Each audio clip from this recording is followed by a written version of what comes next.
The history of our story began long ago.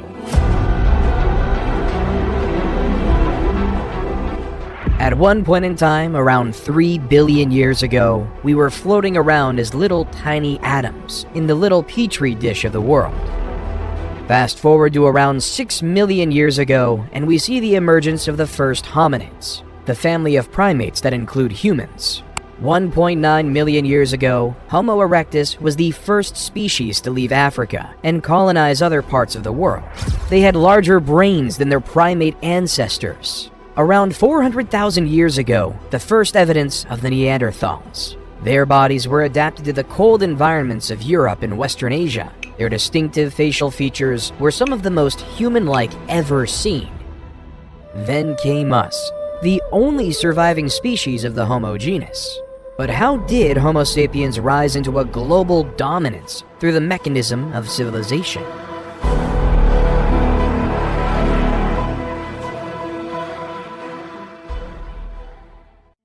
We begin our story in the fertile lands of Mesopotamia in 4000 BCE, nestled between the great Tigris and Euphrates rivers in the Sumerian city of Uruk. Instead of relying on hunting and gathering like our ancestors of the past, the citizens of Uruk were able to develop a way to harvest cereal grains like wheat and barley. However, turning cereal grains into edible foods took a lot of work.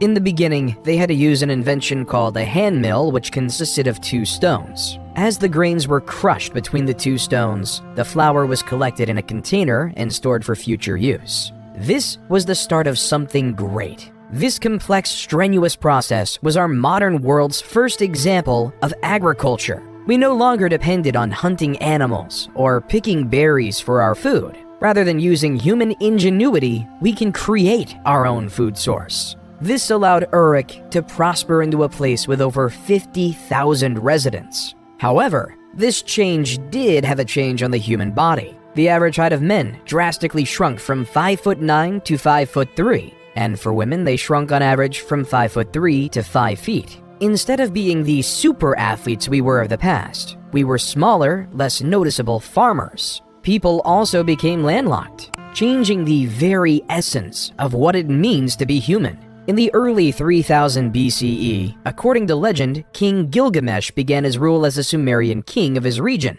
One of the world's earliest poems, the Epic of Gilgamesh, describes the story of Gilgamesh and his quest for immortality. He meets a wise traveler named Utnapishtim, who tells a story of a great flood sent to destroy the world. Towards the poem's end, Gilgamesh says, "Life which you look for, you will never find. For when gods created man, they let death be his share, and life withheld in their own hands." However, by the end of 3000 BCE, the Akkadians ousted the Sumerians. Sargon the Great took power and conquered all of Sumeria.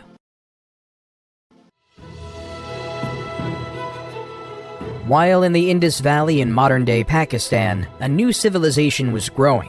The Indus Valley Civilization, 3300 to 1300 BCE, was most notable for its highly advanced toilet system. The toilets were built with a seat and a chute that led to the underground drainage system. The sewage was then carried away from the homes through a network of covered drains, preventing disease spread.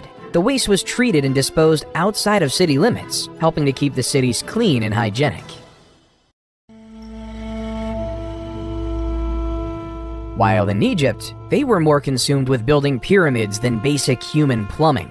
This was because, in ancient Egyptian religion, it was believed that when a pharaoh was to die in the physical world, his spirit would continue to live on in the afterlife, in which they would continue to rule in perpetuity, and where they would be worshipped by the living. Inside these pyramids, the pharaoh's body was carefully mummified, a process believed to preserve his physical form and help ensure his spirit's journey to the afterlife. The pyramid was also filled with offerings and treasures intended to provide the pharaoh with the resources he would need in the afterlife. Every pharaoh wanted to make sure they were immortal. They wanted to succeed in the afterlife. They wanted to be worshipped forever. That's why it was an utmost priority for Egyptian pharaohs to build pyramids for themselves when laid to rest. It started when Pharaoh Djoser, 2667 to 2648 BCE, built the Step Pyramid at Saqqara, followed by Sneferu, 2613 to 2589 BCE, who built several pyramids, such as the Bent Pyramid and the Red Pyramid. Then came the pharaoh Khufu, 2589 to 2566 BCE, who built the famous Great Pyramid of Giza in a labor-intensive 20-year process, one that the world still marvels at today. Khufu was then followed by pharaohs Khafre and Menkaure, who built the slightly smaller second and third pyramids of Giza, respectively.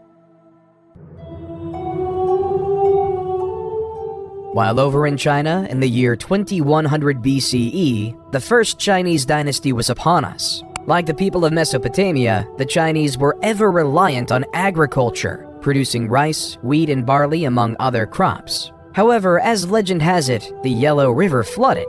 These massive floods would destroy all the crops, leading to massive famine and suffering.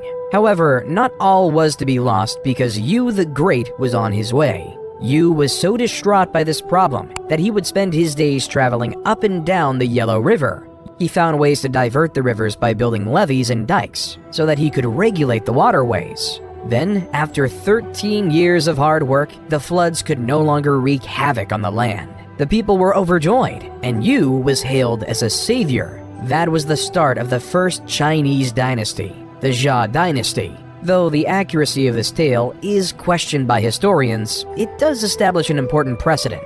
The idea is that power ought to follow one's merit. An individual who deserves absolute power shall have absolute power. This idea would shape the world for years to come and cause the people of ancient China to follow him to create the first ever Chinese dynasty.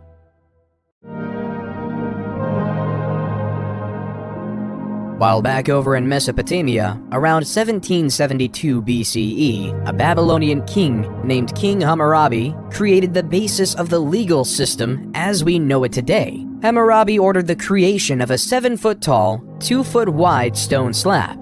Written on it was a system of 282 laws that each citizen of his kingdom was to follow. Such laws included various laws such as Law 1, if a man brings an accusation against another man, charging him with murder but cannot prove it, the accuser shall be put to death. Law 196, if a man destroys the eye of another man, they shall destroy his eye. Law 197 says, if he breaks another man's bone, they shall break it. Law 199, if he destroys the eye of a man's slave or breaks the bone of a man's slave, he shall pay 1/2 his price. However, what King Hammurabi did was create a society based on laws. He laid out strict laws, placing people into certain castes of life and value. Everyone was worth a different amount based on what class they were in society. There was no illusion of equality in ancient Babylon. Instead, it was pretty clear the value of a noble's bone was worth more than a plebeian's, which in turn was worth more than a slave's.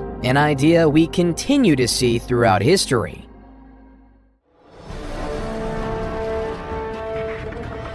While in modern-day Turkey, a lesser-known civilization came to power, the Hittites Empire under the charismatic rule of the leader Labarnus, 1680 to 1650 BCE. He was a skilled ruler with a single vision in mind, uniting the Hittite city-states under a single rule. Labarnus led his army from city to city, conquering neighboring city-states and making alliances with their leaders. He was a shrewd diplomat, and he used his diplomatic skills to win over the hearts and minds of the people. Eventually, Labarnus became the ruler of all the Hittite city-states and established the empire. He was a just and fair ruler and was loved by his people. Under his rule, the Hittites prospered, and their territory expanded, leaving them right next to their neighbors in Egypt.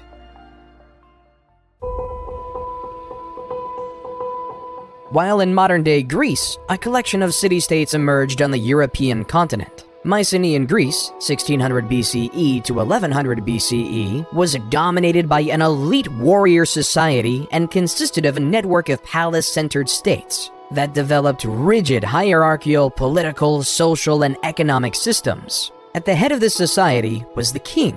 However, unlike a unified civilization, each city was on its own. A city-state is a city that, with its surrounding territory, forms an independent state. The development of city-states such as Troy, Mycenae, and Pylos start to grow. The first remnants of the Greek written language, known as Linear B, also started to emerge. The first record of any Indo-European Greek record we have today.